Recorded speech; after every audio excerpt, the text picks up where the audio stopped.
नमस्कार, मैं धर्मेंद्र सिंह जाजोता। आप मेरे साथ देख रहे हैं सच्ची बात ताल ठोक के। आज हम भीलवाड़ा हैं, जहां पर हमारे साथ पॉलिटिकल एनालिस्ट वेद प्रकाश जी हैं और सोशल एक्टिविस्ट भी हैं। तो आज हम इनसे विशेष चर्चा करने आए हैं। तो अब की आज सबसे ज़्यादा जो ट्रेंडिंग में मुद्दा चल रहा है वो चल रहा है कॉकरोच जनता पार्टी का। तो इनसे हम इनके अनुभव साझा करेंगे और इनसे इस पार्टी जो नई अभी ट्रेंडिंग चल रही है उसके ऊपर हम इनसे चर्चा करेंगे। सबसे पहले तो मैं वेद प्रकाश जी आपका स्वागत करता हूं हमारे चैनल के अंदर। आपने हमें समय दिया, इसके लिए बहुत बहुत आपका धन्यवाद। वेद प्रकाश जी, जैसे अभी कुछ दिनों से, या मैं ये कहूँ महीने भर से मात्र है ना, अचानक एक पार्टी खड़ी होती है।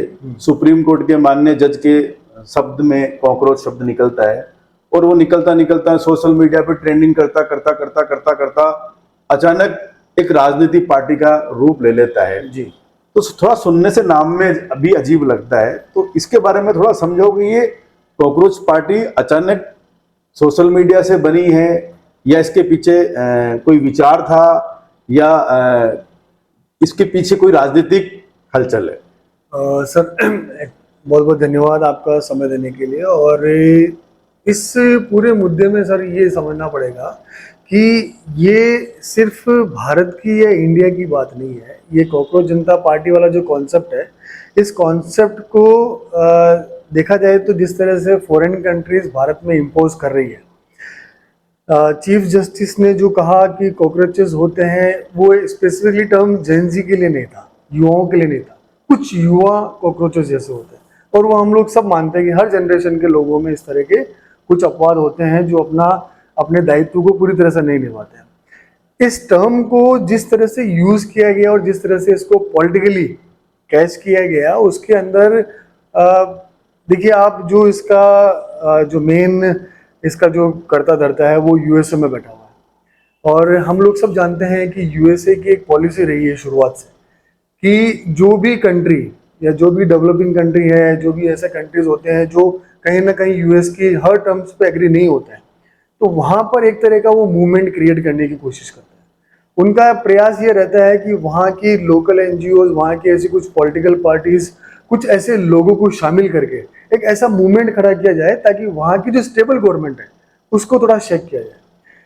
अब शुरुआत इसकी इस तरह से होती है। अगर आप देखेंगे पूरा एक सिनेरियो, अगर आप देखेंगे सर, तो आप भी बहुत लंबे समय से मीडिया में और सारी इंटरनेशनल पॉलिटिक्स को फॉलो कर रहे हैं, तो आप इस चीज़ को समझ पाएंगे कि जिस तरह से श्रीलंका में एक मूवमेंट होता है, श्रीलंका में गवर्नमेंट को अनस्टेबल किया जाता है, एक बहुत बड़ा मूवमेंट होता है, वहाँ के जितने पॉलिटिशियन हैं वो अपने साधन लेके वहाँ से भाग जाते हैं।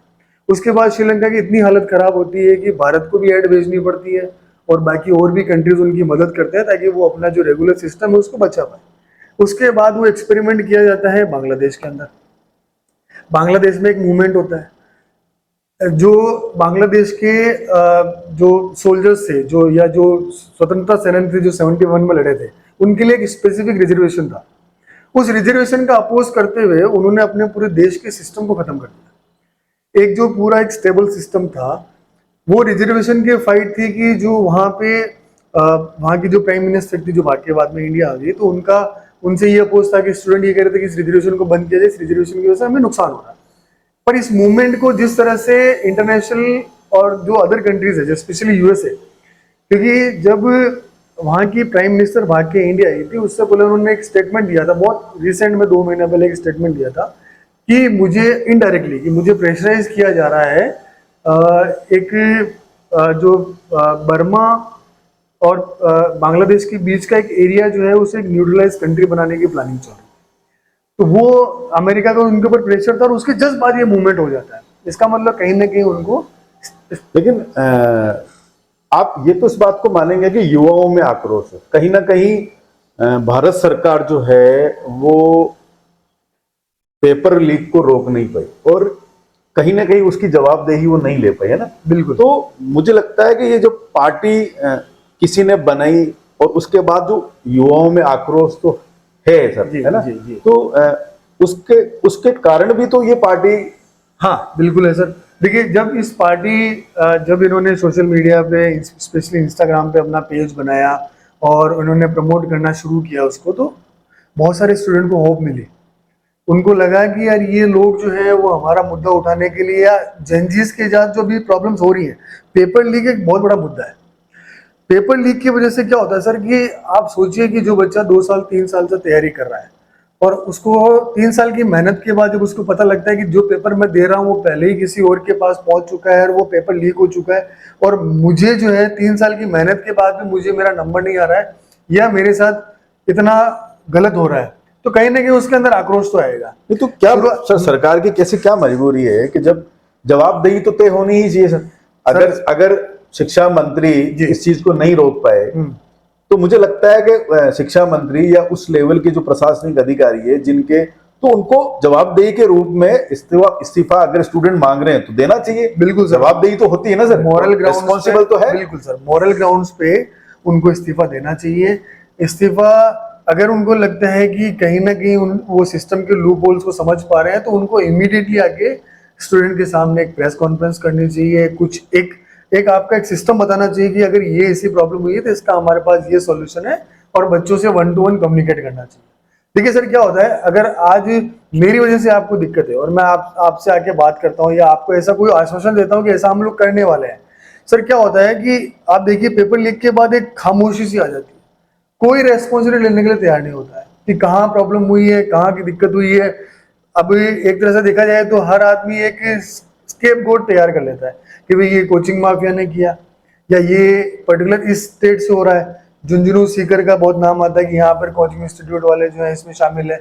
उधर महाराष्ट्र में भी बहुत सारे कोचिंग नहीं, वो तो शामिल है सर, बिल्कुल मैं मान गया होगा इसमें को दे, लेकिन इनकी तरफ से कठोर कार्रवाई, अच्छा रेगुलर हो रहे हैं, रेगुलर बेस पे पेपर लीक हो रहे हैं सर, स्टेट्स में हो रहे हैं, सेंट्रल बॉडी में हो रहे हैं, तो फिर हम जवाब कब दे पाएंगे सर? रेगुलर अगर इसी तरह से चलेगा तो स्टूडेंट का तो गुस्सा वाजिब है। अगर ऐसी कोई पार्टी बनती है और स्टूडेंटों के लिए वो मांग कर रही है तो मुझे तो नहीं लगता वो गलत है, क्योंकि कहीं ना कहीं सरकार उस पर ठोस कदम नहीं ले पा रही है, या उस पर पर्टिकुलर जिन लोगों ये अच्छा रेगुलर बेस पे हो रहे हैं सर, एक बार हो जाए तो समझ में आ जाए, स्टूडेंट समझ ले, लेकिन हम हर टर्म में सुनते आ रहे हैं, हर सरकार के साथ हो रहे हैं, हर सरकार के रूल में हो रहे हैं सर। इसका देखिए क्या होता है, सबसे पहली चीज आपको ये समझनी पड़ेगी कि पेपर लीक जो है उसके बाद जो कल्प्रिट पकड़ में आते हैं उनको सजा क्या मिलती है, लो क्या कहता है सर? उनके लिए बहुत मामूली सी सजा है, धोखाधड़ी के ये इस तरह के केसेस चलते हैं। अब एक चीज बताइए कि जो एक पेपर लीक इतने बड़े सिस्टम जिसमें कि लाखों लोगों की जिंदगियां, उनके परिवारों की जिंदगियां उसमें जुड़ी हुई है, वहां पर आपकी सजा का प्रावधान क्या है? अब सर एक चीज बताइए, अगर कोई इंसान अगर इनिशियल स्टेज पे, सपोज करें आज से 10 साल पहले कभी पेपर लीक हुआ, उस वक्त अगर सरकार ने ऐसे कठोर कदम उठाए थे, आज भी उठाने चाहिए, मैं ये नहीं कह रहा हूँ कि आज नहीं उठाने चाहिए, आज ऐसे कठोर कदम उठाए होते हैं कि उन कोचिंग इंस्टीट्यूट को बैन कर दिया होता, उनके लाइसेंसेस बैन कर दिए होते हैं, या उनके द्वारा पढ़ाए गए बच्चों को, स्पेशली कोचिंग इंस्टीट्यूट के, ताकि ऐसे कोचिंग इंस्टीट्यूट को भी बच्चे बाइकआउट करें। सर जैसे सपोज करें आज एक XYZ कोचिंग इंस्टीट्यूट है, वो इसमें शामिल पाया जाता है, उसके जितने बच्चों का सिलेक्शन हो उनके सबके ऊपर एक जांच कमेटी बैठे, पता लगा है कि इन्होंने इनके पूरे क्वेश्चन शीट है उन सबको चेक किया जाए, आंसर शीट को, कि इन्होंने क्या किया है, उनके जो भी सोर्सेज है, फैमिली मेंबर्स है, उन सबके साथ इंट्रोगेशन किया है, और उनको ऐसे सजा दी जाए, और जो फाइनेंशियल लॉसेस गवर्नमेंट को होते हैं, बच्चों को होते हैं, उसका जो है मुआवजा दिया जाए। आज एक बच्चा है सर, नीट की तैयारी कर रहा है, वो कोचिंग कर रहा है, वो लाखों रुपए खर्च कर रहा है, ठीक है, उसका पूरा साल खराब होने के बाद वो पैसा तो व्यर्थ हो गया, क्योंकि ऐसा नहीं है सर कि एक बार कोचिंग करने के बाद वो 3 साल तक उसको कोचिंग की जरूरत नहीं पड़ेगी, हर साल कुछ ना कुछ अपडेशंस होते हैं, और बच्चों को रेगुलर पढ़ाई करने के लिए कोचिंग और एक टीचर की, ट्यूटर की जरूरत पड़ती है। तो वो फाइनेंशियल लॉसेस कौन बियर करेगा, ये भी सरकार को तय करना चाहिए, सजा तय करनी चाहिए, और मेरा यहाँ तक मानना है कि ऐसे लोगों को उम्र कैद की सजा मिलनी चाहिए। बिल्कुल, देखो जब तक मेरा भी ये आपसे क्वेश्चन भी है और मेरा मानना भी है कि जब तक आप कठोर कार्रवाई नहीं करेंगे तब तक ये पेपर लीक नहीं रुकेंगे। और अभी जो कॉकरोच पार्टी है, जैसे धीरे धीरे अब अलग अलग जगह वो धरना प्रदर्शन कर रहे हैं, उसकी आपके धर्मेंद्र प्रधान के इस्तीफे की मांग कर रहे हैं, तो आपको ऐसा लगता नहीं है कि इसमें जैसे विपक्ष जो है वो नरेंद्र मोदी से compete नहीं कर पा रहे, तो धीरे धीरे मुझे लगता है कि उनको होप लगने लगी है कि कॉकरोच पार्टी के समर्थन में, आपको लगता है कि अन्य पार्टियां मोरली या अंडरग्राउंडली इनको सपोर्ट कर रहे हैं? सर मैं बिल्कुल 100% है, लेकिन मैं आपको एक चीज बोलूंगा, जिसे हम लोग पहले बात कर रहे थे कि पहले श्रीलंका में हुआ, उसके बाद बांग्लादेश में हुआ, उसके बाद नेपाल में हुआ। नेपाल में भी पॉलिटिशियंस के साथ सर ये तीनों जो है सिस्टमेटिक तरीके से जो है, अभी इसमें ये लोग सोचते हैं कि जेनजी मूवमेंट जो है सबसे पहले श्रीलंका में, ऐसा ऐसा मानना है। मैं सर ये कहता हूँ कि जेनजी मूवमेंट सबसे पहले भारत में हुआ। अब सर आप मुझे बताइए कि ये हुआ है क्या? आपको भी शायद आपकी मेमोरी होगी, लेकिन आप उसको कनेक्ट नहीं कर पा रहे। मैं बताता हूँ सर, 2011 में अन्ना आंदोलन हुआ था। बिल्कुल हुआ था। सर वो मूवमेंट क्या था? पूरे देश को जेनजी मूवमेंट ही था, भ्रष्टाचार के खिलाफ था, लेकिन वो गलत डायरेक्शन में चल के उसके बाई प्रोडक्ट जो निकले ना सर, उन्होंने लोगों की होप तोड़ दी। सर हमारे देश भारत जो है, भारत हमेशा क्रांति का क्षेत्र रहा है। चाहे आप इसको धार्मिक ले लें, भक्ति के रूप में ले लें, पॉलिटिकल तरीके से ले लें, ऐसी पार्टी जिसका कोई ऐसा व्यक्ति जिसका कोई वर्चस्व नहीं है पॉलिटिक्स में, वो दिल्ली का सीएम बन जाता है। कैसे बन जाता है सर? वो मूवमेंट में सर मैं कह रहा हूँ कि हो सकता है किसी की विचारधारा बीजेपी, कांग्रेस, राइट, लेफ्ट कुछ भी हो, लेकिन अन्ना आंदोलन के वक्त हर भारतीय के मन में ये भावना थी कि यार ये कोई ऐसा चमत्कार हुआ है भारत के अंदर कि ये बंदा जो है इस देश को बदल के रख देगा। नहीं, इसमें तो मैं भी मानता हूँ कि जो पार्टी भ्रष्टाचार का विरोध करके निकली और सबसे ज्यादा आरोप भ्रष्टाचार के उसी पार्टी पे लगे। मतलब जब स्टूडेंट या हम जैसे लोग, कई लोग उस प्रोटेस्ट में शामिल हुए होंगे जिन्होंने अपने आप को देश में बदलने की राजनीति, उनको झटका तो लगा ही होगा कि निश्चित है यार। न्यूट्रली लोग जुड़े थे, किसी पार्टी पॉलिटिक्स से उनको कोई मतलब नहीं था। लेकिन क्या हुआ सर, लोगों को अभी जो बोल ये लोग उम्मीद रखते हैं कि कॉकरोच जनता पार्टी या जो भी एक्सवाइजेड जेनजी मूवमेंट कुछ काम कर पाएगा। सर देखिए ज्यादा समय नहीं हुआ, 13, 14, 15 साल में इतना बड़ा मूवमेंट देश में आया, उसके जो बाई प्रोडक्ट निकले उनकी हालत देख लीजिए आप। अरविंद केजरीवाल पे भ्रष्टाचार का आरोप लगे, मनीष सिसोदिया के ऊपर भ्रष्टाचार का आरोप लगे, जेल काटी है उन्होंने। अभी ठीक है, जो भी इनका देखिए कोर्ट का निर्णय क्या आता है वो एक सब जुडिशियल मामला है, लेकिन कहीं ना कहीं देश के लोगों के अंदर ये भावना जरूर रहेगी, जिन लोगों को हमने ऊपर विश्वास किया, जिन लोगों के लिए हमने सोचा कि कुछ बदलेंगे, लेकिन उन्होंने क्या किया, उन्होंने कांग्रेस को बोला कि हम लोग इनका समर्थन नहीं करेंगे। फर्स्ट टर्म पहला चुनाव, सेकंड चुनाव हुआ, जब इनको पूर्ण बहुमत नहीं मिला, उन्होंने कांग्रेस पहले टर्म में कांग्रेस से समर्थन लेने की बात कर दी। थर्ड इन्होंने बोला वीआईपी कल्चर खत्म कर देंगे। वीआईपी कल्चर खत्म करने के बजाय खुद वीआईपी कल्चर में घुसे और उस लेवल पे घुसे कि जो बाकी पॉलिटिशियन थे वो शर्मिंदा हो गए। जिस तरह का मकान इन्होंने बनाया, जिस तरह का चीजें और फंडिंग इन्होंने फॉलो की, इनके साथ जुड़े हुए जितने लोग थे जो इनके मूवमेंट में जुड़े थे, चाहे वो कुमार विश्वास को ले लीजिए, चाहे जो भी इनके बाकी के लोग थे, सेना के ऊपर सवाल उठाना, देश की एक तरह से देखी जाए कि इंटीग्रिटी को क्वेश्चन करना कि हम लोग जो है मतलब तोड़ने वाली जो बात थी, तो लोगों का सर होप टूटती है। सर हमने एक उम्मीद के रूप में एक मूवमेंट को देखा 2011 में कि यार ये कुछ देश में बदलाव करेगा। अब वही जनरेशन सर आज मैच्योर भी हुई है, उसी जनरेशन के लोग आज जेनजी भी हुए, जो उस वक्त 10, 11, 12, 13 साल के थे, उन्होंने भी ये सब टीवी पे देखा है। तो कहीं ना कहीं वो ये लोग समझते हैं कि ये जो मूवमेंट है ये कहीं ना कहीं पॉलिटिकल मूवमेंट है। और इसका सर सबसे बड़ा उदाहरण देखिए आप कि इसको सबसे ज्यादा क्रिटिसाइज जो है वो बीजेपी नहीं कर रही है, सबसे ज्यादा क्रिटिसाइज कर रही है इसको कांग्रेस के नेता जो कि जो स्टेटमेंट्स आ रहे हैं कि कोई एक छोटा मोटा मूवमेंट बता के वो पल्ला झाड़ने की कोशिश कर रहा है।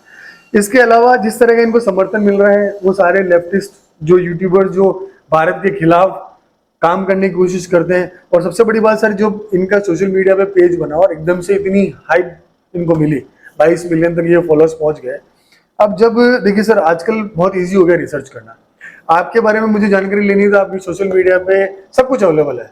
जब लोगों ने देखा है कि यहाँ पर पाकिस्तान, बांग्लादेश, तुर्की, गल्फ कंट्री से लोग जो है इस पार्टी के पेज को फॉलो कर रहे हैं और इस पार्टी के स्लोगन्स को यूज कर रहे हैं और इसको प्रमोट कर रहे हैं, तो सर मुझे एक चीज बताइए, एक पाकिस्तान में बैठा हुआ व्यक्ति को क्या इंटरेस्ट है भारत में? नहीं, ये तो सोशल मीडिया पे क्वेश्चन भी चल रहे हैं कि एक बाहर बैठा बच्चा अचानक यूएस में बैठ के हमारी समस्याओं के बारे में यूट्यूब के माध्यम से चर्चा करना, जब तक आप धरातल पे नहीं पता लगेगा, आपको क्या पता भारत की क्या समस्या है? आप तो फॉरेन कंट्री में रह रहे हो। सर आपने एक बहुत बड़ा जवाब दे दिया सर। जब इन्होंने पहली बार दिल्ली में जंतर मंतर पे आंदोलन करने के लिए पहुंचे तो वहां पर लोग कितने थे? जो इनके खुद के सपोर्टर हैं जो वहां पहुंचे थे, उन्होंने खुद ने बोला कि 2000 से ज्यादा लोग नहीं थे पीक पे। जब सोनम वांगचुक और जो इनके कॉकरोच जनता पार्टी के 2-3 लड़के वो वहां पहुंचे तब उनके पास 2000, उसमें भी आप देखेंगे तो मीडिया वाले लोग थे, बहुत से लोग ये देखने के लिए आए थे ये क्या करेंगे, ठीक है। और सर एक चीज मैं आपको बताता हूँ सर, किसी भी मूवमेंट को अगर आपको खराब करना है, ये मैंने अभी तक के मेरे एक्सपीरियंस से बता रहा हूँ सर, आप भी इस चीज में एग्री करेंगे, जहां पर जेएनयू की टुकड़े टुकड़े गैंग पहुंच जाती है, वो मूवमेंट आंदोलन हाईजेक हो जाता था। वो हाईजेक हो जाता है। सर ये वहां आके, सर एक चीज बताइए, नीट के पेपर में आरएसएस को मुर्दाबाद, हिंदुत्व हाँ, मुर्दाबाद। मैंने ये सबसे बड़ी चीज है जी कि भाई हम प्रधानमंत्री मोदी, एक हमारे सुप्रीम कोर्ट के जज ने आपको बोला कॉकरोच, उसको मोदी से रिलेट कर देना। जी जी फिर अचानक धर्मेंद्र उसको नीट में कन्वर्ट कर देना कि जी, नीट आंदोलन ला जी, लेना। जी। तो ये जो आज की जनरेशन है वो मुझे लगता समझती है। समझती है। तो जैसे जैसे, क्योंकि आप ये चाहें कि भारत में श्रीलंका जैसा हो जाए, बांग्लादेश जैसा हो जाए, वो नहीं हो सकता। नहीं हो सकता। क्योंकि आज की जनरेशन मुझे लगता है बहुत ज्यादा समझती है और एक ट्रेंड को फॉलो तो कर सकती है, वो आपका सोशल मीडिया फॉलो तो जी, कर सकती जी, है, जी। लेकिन वो जब बैकग्राउंड चेक किया, ये सारे आम आदमी पार्टी के पीछे से फाउंड जुड़े हुए हैं, तो कहीं ना कहीं वो धीरे धीरे धीरे धीरे धीरे धीरे उनकी वो जी सर, पॉपुलैरिटी कम होती चली कम होती चली गई। और उसके अलावा सर देखिए, जहाँ कोई भी आंदोलन है सर, आंदोलन मुद्दों पे लड़ा जाता है, आंदोलन के लिए मुद्दा चाहिए होता है। आपको बहुत ग्राउंड पे और बेसिक्स पे काम करना पड़ेगा। आपको, अगर आप स्टूडेंट्स के मुद्दे उठा रहे हैं और आपके आंदोलन में स्टूडेंट्स के बजाय पॉलिटिकल एलिमेंट ज्यादा है, पॉलिटिकल विचारधारा के लोग ज्यादा हैं, जो अपना एक जिसे कहते हैं एक प्रोपेगेंडा चलाने वाला। सर जब डपली लेके ये लोग पहुंचते हैं और वहाँ जातिवाद की बातें करते हैं, ब्राह्मणों को गाली देते हैं या सवर्णों को गाली देते हैं। सर नीट का एग्जाम सवर्ण बच्चों ने नहीं दिया, सभी कास्ट देते हैं। वहां तो कुछ जो बच्चा SC ST से आता है उसका भी वो उतना ही नुकसान हो रहा है, उतना ही ओबीसी वाले का हो रहा है, उतना ही सवर्ण का हो रहा है। लेकिन सर क्या होता है कि फिर क्या होता है कि बच्चों के अंदर आप अपने ही आंदोलन के ऊपर जो है कुठाराघात कर देते हैं, उसको तोड़ देते हैं, उसको ब्रेक कर देते हैं। और ये लोग आते ही इसलिए है सर, मुझे ऐसा लगता है, मेरा मानना है कि आंदोलन का मतलब ये होता है कि आंदोलन का जो एक मोटो होता है कि अगर आप नीट के ऊपर, आप पेपर लीक के ऊपर काम कर रहे हैं तो उसी को लेके चलिए, आप बाकी सब चीजें छोड़ दीजिए। एक्चुअली मुझे लगता है इनके कहीं ना कहीं ऐसा लगा होगा कि भाई कि एक पार्टी खड़ी हो सकती है, या अचानक वो इंस्टाग्राम पर फॉलोअर्स दिखे, तो मुझे लगता है अभिजीत को ऐसा लगा होगा कि एक पार्टी का निर्माण किया जा सकता है, एक बड़ा संगठन। तो कहीं ना कहीं उसकी शुरुआत इन्होंने नीट से करने का प्रयास किया, पर वो उसमें धरातल पे काम करना बहुत जरूरी है। जी सर। और सबसे बड़ी बात है कि जो युवा देख रहा है, बिल्कुल 100% मोदी से नाराजगी हो सकती है, कई कामों में मोदी से नाराजगी हो सकती है युवाओं को। कई चीजें हैं जहां भी काम करने की जरूरत है, जहां कई ऐसी चीजें जहां पर अभी सोचने की इसे, लेकिन इसका मतलब ये नहीं कि नरेंद्र जी प्रधानमंत्री या बीजेपी की सरकार में काम नहीं हुआ, बहुत अच्छे अच्छे काम हुए। युवा को ये भी पता है, हर युवा समझदार है, पढ़ा लिखा, वो आकलन करता है कि कितना पहले था, अब क्या है, क्या स्थितियां हैं। तो कहीं ना कहीं हमारा जिंदगी बहुत समझदार है जी, ऐसा मुझे लगता है। जी सर। तो जो जिस तरह से इनके फॉलोअर बढ़े, उस तरह से मेरा पर्सनल है कि मुझे तो नहीं लगता कि ये उस होप तक चले जाएंगे, या जो विपक्ष की पार्टियां भी एक होप मिला है कि कहीं ना कहीं नरेंद्र मोदी को या बीजेपी को हराया जा सकता है इस माध्यम से। इसमें नहीं सर, एक्चुअल में क्या है, देखिए ये आंदोलन जो है सर, ये शुरू होने से पहले खत्म हो चुका था। उसका बहुत बड़ा रीजन ये था कि जिस तरह से पॉलिटिकल पार्टीज एकदम से सपोर्ट में आ जाती है, तो क्या होता है सर, ऑब्वियस ये बात है कि एक बच्चा जो है, एक बच्चा ये देखता है कि कहीं मेरे कंधे पे रख के बंदूक तो नहीं चलाई जा रही है। जो आप कह रहे हैं कि आजकल का जेन ज़ी बहुत स्मार्ट हो गया, क्यों स्मार्ट हो गया सर? डिजिटल क्रांति जब से आई है 2016-17 के बाद, जब नेट फ्री हुआ है, उससे पहले 1 GB नेट महीने भर का मिलता था। आज एक नॉर्मल बच्चा जो है वो इंटरनेट से बिल्कुल कनेक्टेड है।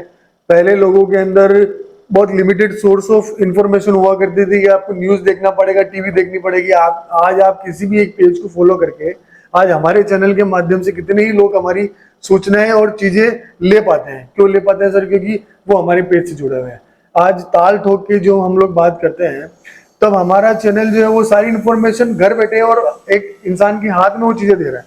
तो उसको ये पता है कि ये आंदोलन जो है ये हमारे कंधे पे बंदूक रख के चलाई जा रही है, और कुछ लोगों के सपने पूरे करने के लिए, कुछ पॉलिटिकल पार्टीज के सत्ता में आने के सुख को पूरा करने के लिए जेन ज़ी का यूज हो रहा है।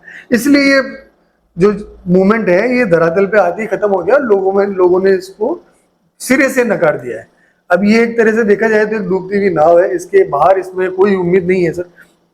और दूसरी चीज, इससे देश में सर, मैं आपको एक चीज बोलूंगा और आप उस चीज से एग्री करेंगे कि इस तरह के जो अनप्रिडिक्टेड, अनप्रोफेशनल तरीके से जो आंदोलन होते हैं, जो मुद्दावीन होते हैं या मुद्दों के नाम पे यूज करने वाले आंदोलन होते हैं, इससे देश को बहुत बड़ा नुकसान होता है सर।